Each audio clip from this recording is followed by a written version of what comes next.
அது ஒரு வசந்த காலம். விஜயநகர சாம்ராஜ்யமே வண்ண வண்ண மலர்களால் பூத்து குலுங்கியது. அரச சபையில் நாட்டில் நிலவும் பருவ காலத்தை பற்றியும் நல்ல சூழ்நிலையை பற்றியும் பேச்சு வந்தது. அரசே, இயற்கை என்னை நம் நாட்டையே அழகுபடுத்தியுள்ளது. ஆகையால் நாம் காடுகளில் குதிரை சவாரி செய்து மகிழ்வோம். நானும் அதைத்தான் நினைத்தேன். மறுநாள் மன்னர், மந்திரி மற்றும் சில வீரர்களுடன் இயற்கை ரசித்தபடி குதிரையில் வந்து கொண்டிருந்தார். வழியில் ஒரு பெரிய ஆலமரமும் அதை சுற்றி மிகப்பெரிய ரோஜா கூட்டத்தையும் பார்த்த மன்னர் குதிரையை விட்டு இறங்கி ரோஜா மலர்களின் அழகை ரசித்தார். இந்த அழகிய ரோஜா மலர்கள் நமக்கு எதை கூறுகின்றன? என்ன தென்னாலிராமரே, பேசாமல் இருக்கிறீர்கள்? என்னாலும் இயற்கை அளித்த இந்த பூக்களின் அழகை ரசிக்க முடியும். உங்களின் புகழை கவிதையாக பாட முடியும்.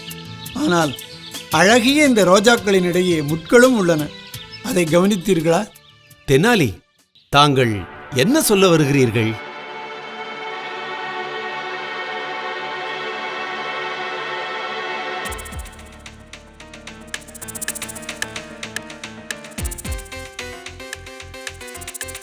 மன்னா, அதை படித்து பாருங்கள். நம் விரோதியான அண்டை நாட்டு மன்னன் எழுதியது.